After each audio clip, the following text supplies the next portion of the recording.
This is a video on probability distributions. What I'll be talking about today are the basic definitions, including what is a random variable, what is a discrete variable, what is a continuous variable, what is a distribution function or a distribution table. So all the different definitions that go around probability distributions. Then we'll talk about the main statistics of the day. And those are the main statistics for this class: the mean, which we'll call the expected value, and the standard deviation. Then we'll do some calculations. We'll have lots of examples. And in particular, we'll use the TI-83 or 84 calculator to calculate the mean and standard deviation. And then finally, we'll move on to a binomial distribution. So I'll define what the binomial distribution is. We'll do some examples of a binomial distribution calculation. And then we'll finally look at what does it mean to be statistically significant. So that's the plan of the day. So let's go right to the definition. So first, let me define what a random variable is. So a random variable is a variable that has a single numerical value that is determined by the chance of an outcome of an experiment. So that could be, we're going to throw a die and see what we get. We're going to flip a coin, call heads 0, tails 1, see what we get. Maybe we'll take a survey and ask people how much they weigh in America.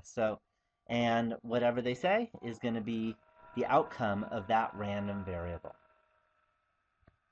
So when we have a random variable, we can talk about its probability distribution. And what that is either a table, a graph, or a formula that shows all the possible outcomes and their probabilities.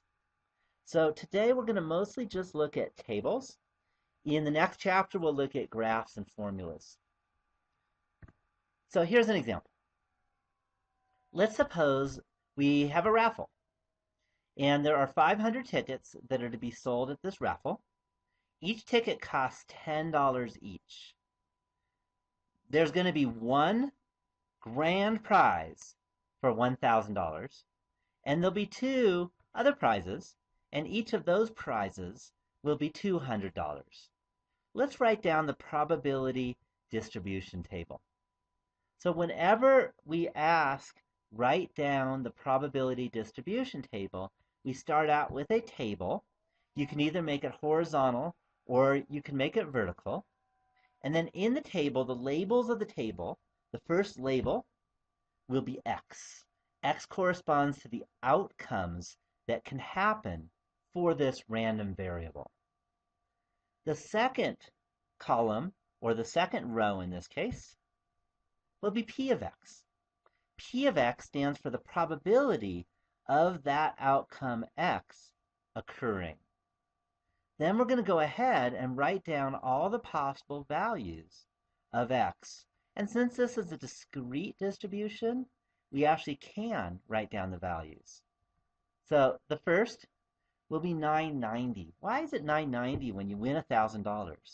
Well, we had to spend $10, and I'm running the probability distribution table for the profit.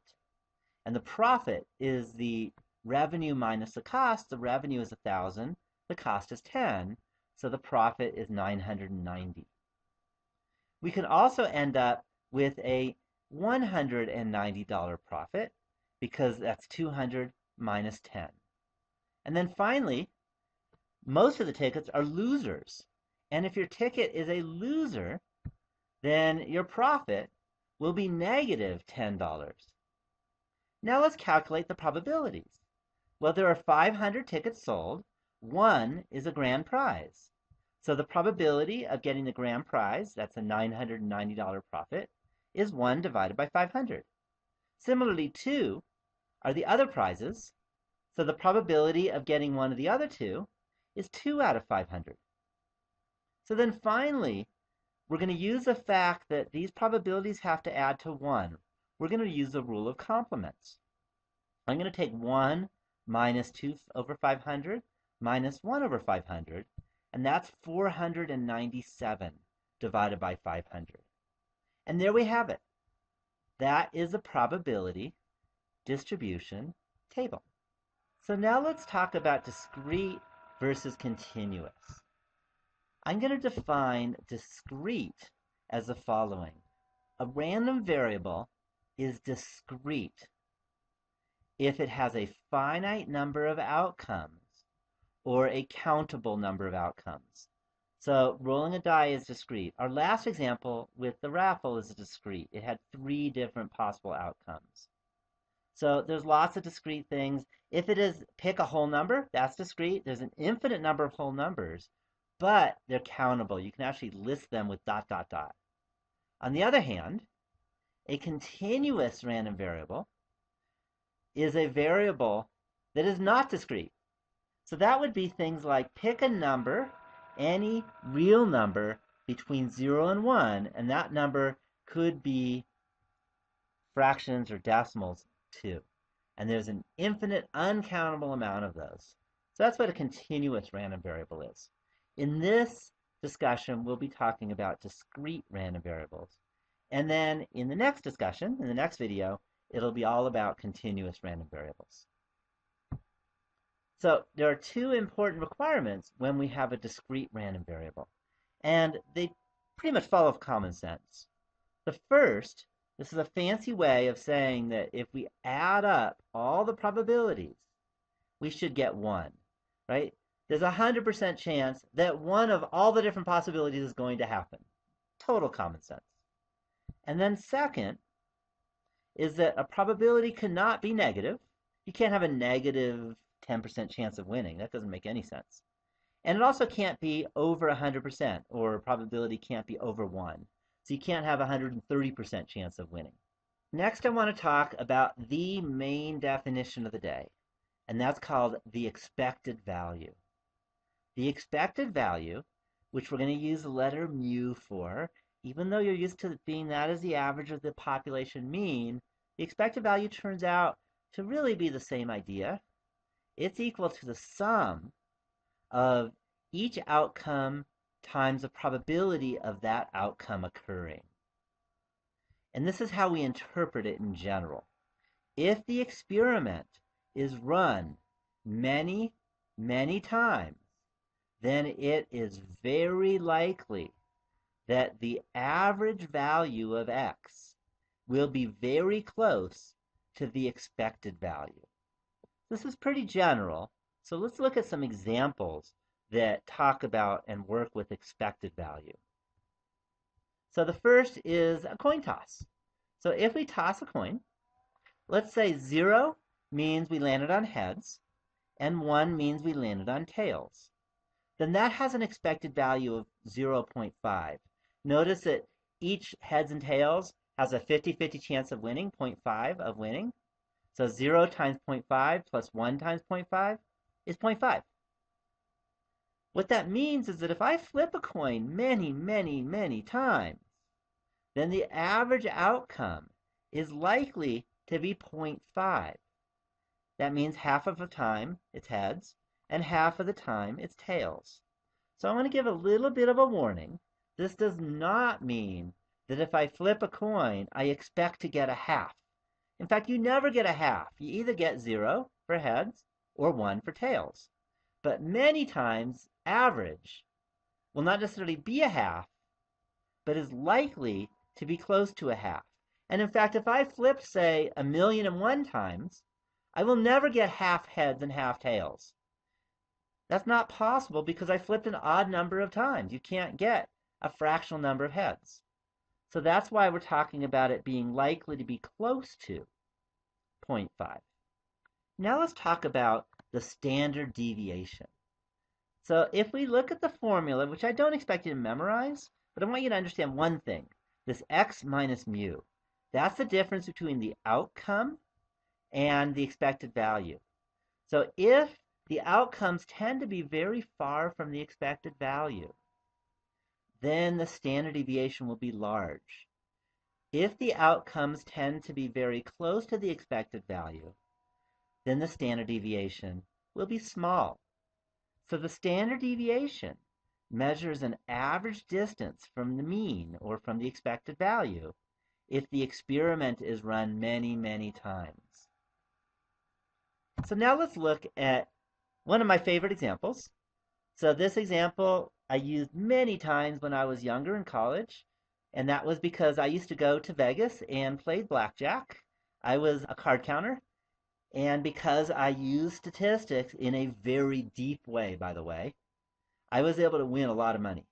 And that lasted until three big guys from the casino said that if I ever come back to Vegas, it'll be bad for me. I will be very badly hurt. So I have not been back to the casino in Vegas since that time for pretty obvious reasons. So let me tell you about one very small piece of the game blackjack, and that's called the insurance bet. You don't have to know anything about the game blackjack to know this. So what it means is that we're going to place a bet, let's say $10 on insurance. And we do that when the dealer has an ace showing. Then if the dealer's down card is either 10, jack, queen, or king, then the dealer pays me $20. The dealer had blackjack, I get my insurance money of $20. Very similar to insurance, say health insurance or car insurance or life insurance. You win your money if some terrible thing happens. In this case, the terrible thing is the dealer had blackjack. So I win the $20 if the dealer has blackjack, but if the dealer doesn't have blackjack, then the dealer just takes his $10 insurance bet and the rest of the game continues. This is a side bet. It has nothing to do with the rest of the bet that I might have put on my cards. So there's going to be two scenarios I want to look at. The first is suppose you have a king and a queen, and the dealer has an ace showing. Should you buy insurance? And second is, let's suppose now you have a 2 and a 7. So it's a new game. And you look at your friend's cards, and your friend has a pair of 5s. The dealer has an ace showing. Now should you buy insurance? So let's take a look and see if we can answer these two questions. Let's start with the first. We have a king and a queen. And I'm going to start by writing down a probability distribution table. So we know that those are always 2 columns or 2 rows. I will use 2 rows because it fits nicely on the PowerPoint. Always label x and p of x for the probability of x occurring. The 2 different values of x, we could either win $20, that's 20, or they could take our $10, that's negative 10. Let's look at the probability of having the $20 win. So first thing is that I can see 3 cards, the king, queen, and ace. There are 52 cards in the deck, so 52 minus 3 is 49. Out of those 49, the 10, jack, queen, or king make us win. There are 4 suits for each value. 4 times the 4 different values is 16, but I've already seen the king and the queen, so that makes it 14. So the probability of x equal 20 is 14 over 49. To get the probability of the dealer taking our $10, easiest is to use the rule of complements, and that just says take 1 minus 14 over 49. Notice 49 minus 14 is 35, so we get 35 divided by 49. Let's compute the expected value. I take the expected value is 20 times 14 over 49 plus negative 10 times 35 over 49. And I put that in my calculator, and I got about negative $1.43. Let's interpret that. What that says is that if we're in this insurance situation, and we play many, many times with this situation, and bet $10 each time, then it is very likely that our average earnings will be negative $1.43 per bet. Now, if somebody asked you, hey, do you want to play this game? And you're going to average losing $1.43 every single time you play on average, are you going to want to play that? I don't want to play. So this is a very bad bet. It has a negative expected value. This is a bad bet. So the interpretation is all of this with the many, many times and very likely in the average. And then just an outcome is it's a bad bet. But if I ever ask you to interpret the bet, then that's this whole many, many time stuff. Now let's look at the second scenario. In the second scenario, remember, I had a 7 and a 2. My friend had 2 5s. We can still play insurance. So if we look at the insurance bet, we can talk about X and P of X. We can still either win $20, we can lose $10. But now things are different. For the probability of winning the insurance bet, now I see 5 cards, the 7, the 2, these 2 5s, and the ace. And 52 minus 5 is 47. I don't see any 10s, jacks, queens, or kings. So there are 16, that's 4 of suits of each of the 4 cards. That's 16 different cards that make us win the insurance bet. So the probability of 20 is 16 divided by 47. And 1 minus 16 over 47 is 31 over 47. And now if I compute the expected value, I end up getting positive 21 cents. So now that's very different than the last one. Now we interpret it is that if you are in this insurance situation many, many times and bet $10 each time, then it is very likely that your average earnings will be 21 cents per bet. These are positive 21 cents. So the casino is actually paying us money to make this bet on average in the long run. This is a wise bet. Of course, for me, it's not a wise bet anymore because the 3 big guys will kill me. But at least I'll make some money before I die.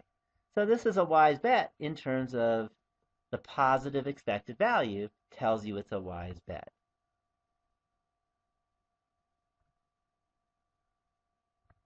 So let's look at another example.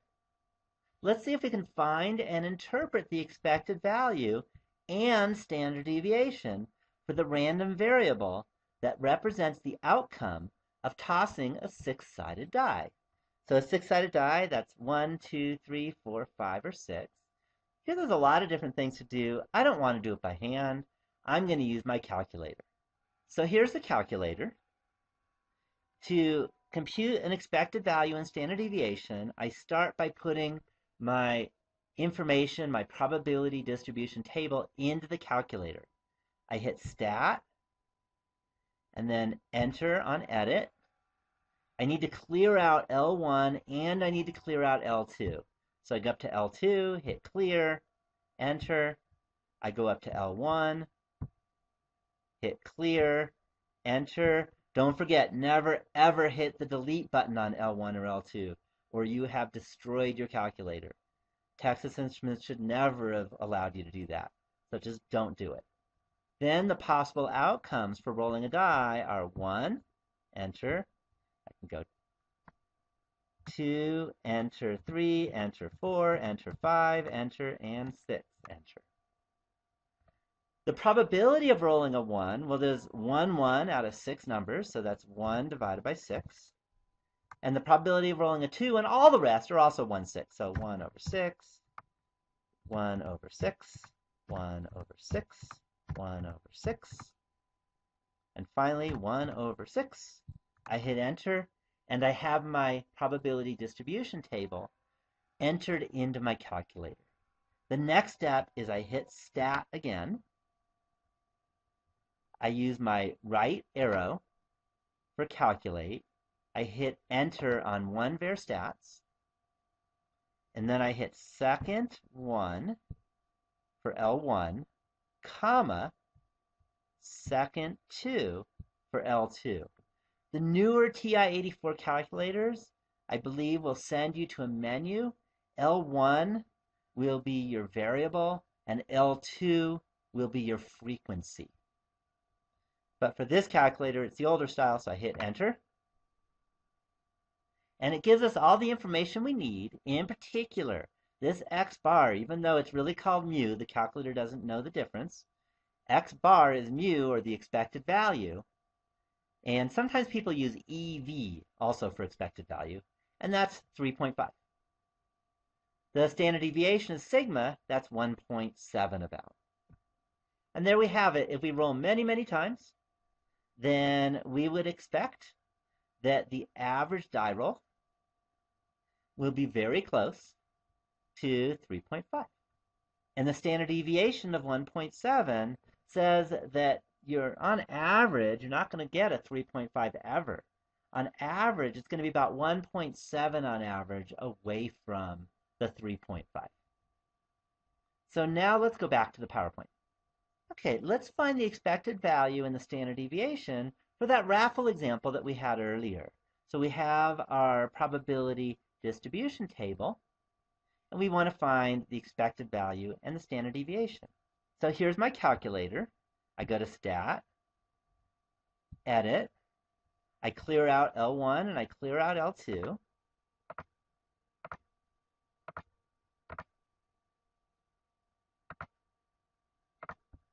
For L1, my numbers were 990, 190, and -10. Note that negative is different than minus sign. It's this negative here on the bottom right. -10. Hit enter. For L2, it was 1 over 500 for the probability of 990. It was 2 out of 500 for the probability of 190. And it was 497 divided by 500 for the probability of a -10. So now I go back to Stat. I go to Calc, 1 var stats, second 1 for L1, comma, second 2 for L2, and I hit enter. And there it is. Our expected value is -7.2, and our standard deviation is about 46.39. So we can say that if we buy many raffle tickets, then we would average, or we'd expect to average, something very close to -$7.20 as a profit per ticket. That sounds terrible, but if it's for a good cause, you're helping children or doing something good for education or helping cure cancer, it might be worth it because you feel good about yourself, and that has its own little value. On the other side, you can think that if you happen to be organizing the raffle, then the organizer's profit per ticket on average is very likely to be very close to $7.20. On the other hand, the standard deviation of 46.39 says that there's a wide variation between the winning tickets and losing tickets. We can kind of see that just by realizing that there's a $1,000 ticket there. So let's look at another example. This example is very useful in business. A good business model and a good business plan will always calculate the expected value. And here's the reason. So a contractor has figured that bidding on a contract costs her $700. There is a 5% chance that she will win the contract and make a $10,000 profit on the project. And there is a 1% chance that she will win and establish a long-term working relationship with the client, resulting in a total of a $100,000 profit. Find and interpret the expected value and standard deviation. This is very typical when it comes to bidding contracts, as you say, well, I might lose a contract, But if I win, I'm probably going to win big. So let's decide, is it worth it to bid on this contract? And if it is worth it, a couple things. One is, what could I expect in terms of my business model? And second is, do I need to have a really large savings account with a lot of capital?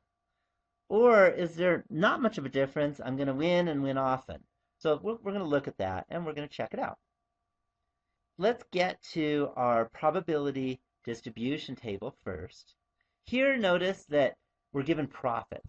So first in the table, it's x and p of x. So x, p of x. Our profits are $10,000, $100,000. Notice these are profit. It says 10,000 profit. That already built in the $700, so I don't have to subtract. And then we could also not get the bet or not get the bid and have a negative 700. Our probabilities are given 5% or 0.05 for the $10,000, 0.01 or 1% for the $100,000, and the rule of complements says 1 minus 0.05 minus 0.01 is 0.94. So there's our probability distribution table for this particular model. I'm going to assume that we've done a couple examples and you know how to use a calculator, so I'm going to tell you what I got. I ended up with an expected value of 842 and a standard deviation of 10,235. And the conclusion is, if the contractor bids on many, many projects, then it is very likely that she will average a profit that is very close to $842 per bid. So that sounds like a very good business. On the other hand, at the beginning of her business, when she first starts, we have a $10,000 standard deviation. There's high fluctuations, very high risk of losing money lots of times before she even wins a bid. So that tells us that she should be sure to have a lot of capital in the bank, since the actual profit for a bid is likely to be far from $842. And far means on the high side or on the low side. So there's a very good chance that she's going to lose money for a while before she starts making money. And that's one of the reasons why businesses fail in their first year, is they don't have the capital in the bank. Another big reason is that they haven't done this mathematics, and the expected value could be negative for their business. But they didn't do the math and they didn't know it, and by the time they find out, it's too late. They were already bankrupt. So let's take a look at the next major topic of the day, which is called the binomial distribution. And what a binomial distribution is a distribution of the result of an experiment, such as the following. First, there must be a fixed number of trials, n. So binomial distributions are going to be especially done when we're talking about surveys. So when you have a survey, you're asking a bunch of people, that n number of people, that's your sample size. The trials must be independent, so no groupthink allowed. In other words, make sure that if one person heard another person's answer, that's not going to change their mind. Telephone surveys are always independent, because if you call one person, the other person has no idea what the first person answered. Each trial results in success or failure. So that means that the survey question is a yes or no question. A success or failure, lived or died, pregnant or not pregnant, but only two choices. And then finally, the probability of success, P, is the same for each trial. That's usually the case. You'll run into problems if you do some kind of long-term study. So for example, if you spent 5 years asking people, randomly selected people, how they feel about the economy, do they think the economy is good? Yes or no? Then this year it might be the case that there's a high probability of people saying yes because the economy is really good. But then in a few years, the economy could go sour and that probability would change. So you want to make sure when you conduct a survey that at the beginning of the survey and at the end of the survey, the things in the nation or whatever the situation might be, that the probability doesn't change. So let's look at an example. Suppose that 22% of the population is angry about the economy. If 20 randomly selected people are surveyed, what is the probability that the number who are angry about the economy is, first, exactly 5, and then second, at most 4? We will use our calculator to answer these two questions. For the first one, we're going to use binompdf. It asks for n, which is a sample size, that's 20 in our case. It asks for p, which is the probability that someone will say yes, that's 0.22 in our case. And it asks for x, in this case it's 5. So let's go to our calculator. So here's the calculator. To calculate a binomial probability, I go to second distribution. I go down to binompdf, and that's very far down.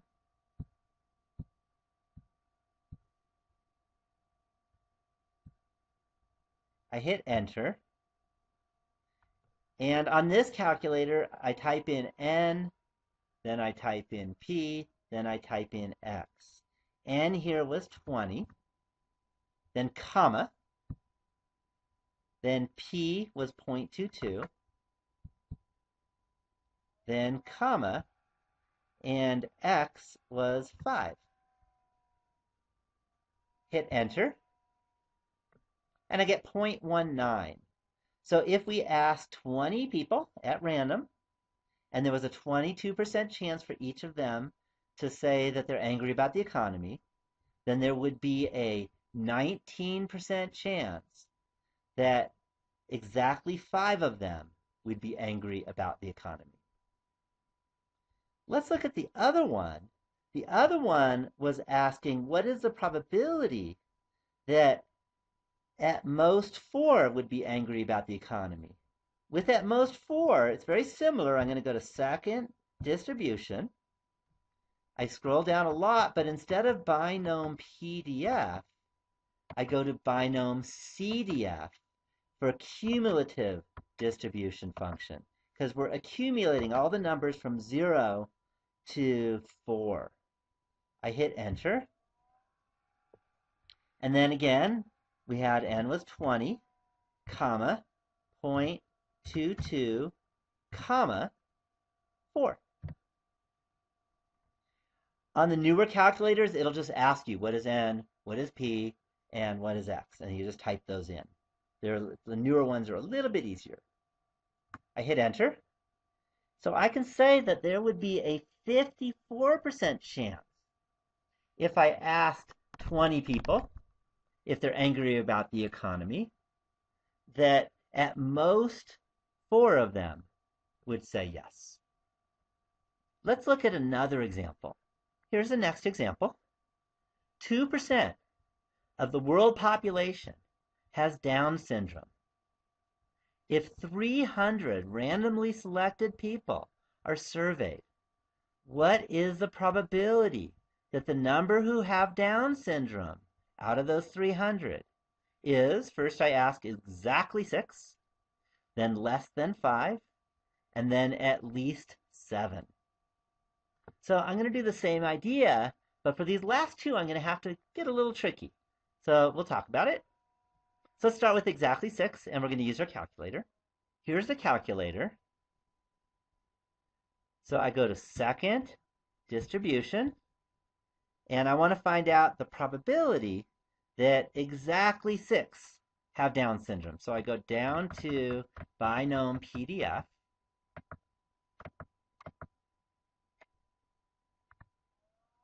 Hit enter. Our sample size is 300, comma. The probability of Down syndrome was 0.02, comma, and exactly 6.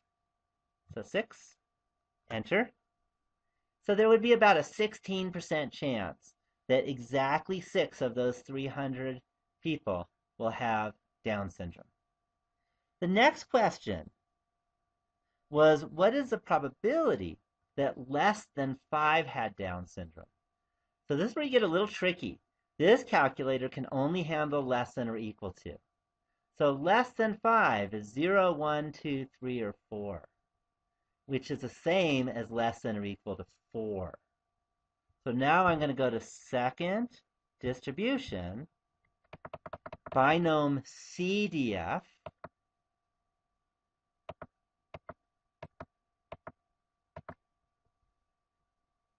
hit enter. And now we go ahead and type 300, comma, 0.02. And remember, less than 5 means less than or equal to 4. So 4, and I hit enter. So there'd be a 28% chance that less than 5 of these 300 people will have Down syndrome. The third question asks us to find the probability that at least 7 said yes, had Down syndrome. So at least 7 means 7, 8, 9, all the way up. This calculator can only do downwards.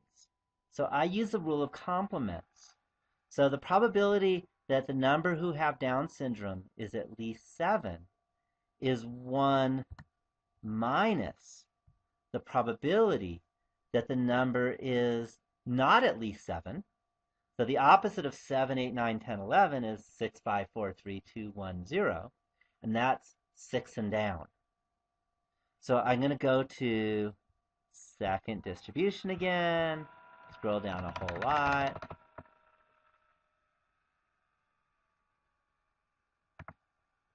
Go to binomcdf.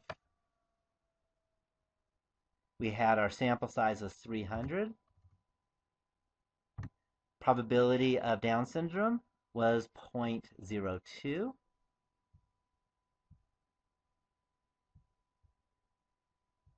Comma. And then we had 6, because we want the complement of at least 7 is less than or equal to 6. I hit enter, and I get that the probability that at least 7 of them have Down syndrome is about 39%. Let's take a look at another example. Here's the next example. 47% of all high school students have had sex. I found that on the internet, so it must be true. Greenville High has a new sex ed program. It reports that out of the 50 students surveyed, only 20 had sex. Notice 20 out of 50 is only 40%. So, of course, the counselors are going to say, look, it worked. We need to have the sex ed program because we're able to drop the number of teenage sex, and that's their goal. Okay, high school students might feel differently about that, but the question is, could that have just happened by itself? In other words, had the sex ed program not been there and they had picked 50 students randomly, is it that unlikely that at most 20 of them had sex? So the question is, find the probability that 20 or fewer out of these 50 students selected from all high schools have had sex. Is this statistically significant? Which I'll mention what that means when we get our answer. So let's go back to our calculator. So here's our calculator. I go to second distribution. I could either scroll down a lot. There's another way too. If I go alpha and then B, it sends me right to the binomcdf. Then I go ahead and type in 50, because there were 50 students that were questioned, comma, 0.47, because 47% of all students have had sex, comma, and then 20. I hit enter, and we get about 20% chance. Okay, 20% is not enough to say, wow, that just really can't happen due to random chance. It's possible, and not even that unlikely, that the sex ed program made no difference at all, because If it made no difference at all, there'd be 20% chance that we'd get such a small number. So we say that this is statistically insignificant. If you're wondering if it's over 5%, then we say it's statistically insignificant. And if it's under 5%, then we say it's statistically significant. So let's look at one more example, and then we'll call it a day. Here's the final example.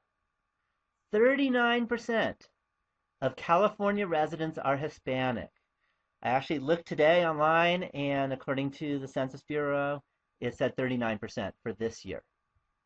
A company with 25 workers employs only 5 Hispanics. Notice 5 out of 25 is 1/5, or only 20%, much less than 39%. But we saw before in the last example it was less, but still not that unlikely. The question is, how likely is this one? Is it statistically significant? In other words, let's find the probability of employing 5 or fewer out of 25 workers who are Hispanic. So again, let's go to our calculator. So here's the calculator. I go to second distribution. I go to alpha and then B, or scroll down for binomcdf. And then we had 25 workers, comma, and then we had 0.39, comma, and then we had 5 or fewer, end the paren,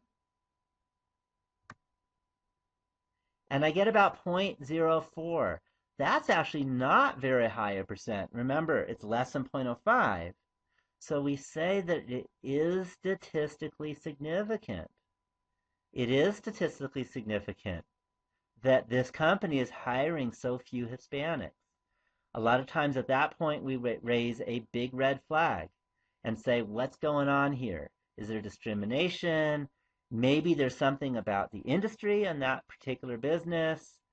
Maybe all the Hispanics are children in the community and there aren't that many non-Hispanics in that community. Who knows? That can work.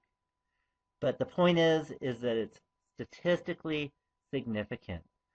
Later, much later in this class, we're going to spend a whole lot of time, 2 or 3 chapters, just on the idea of how to find out if something is statistically significant and how to interpret it. So this is just pretty much a little sneak preview of what the rest of the class is going to be about. So thank you so much for watching this video. If you have any questions and you're one of my students, please ask me. Be always happy to answer. If you're in another class, ask your instructor. You can always ask a tutor or your friends or whoever it might be, and we'll all be happy to help you out. So have a wonderful morning, afternoon, evening, whatever time it is for you. And I welcome you to watch the next chapter, which instead of being about discrete distributions, it will be about continuous distributions. So until next week or until next time, see you later.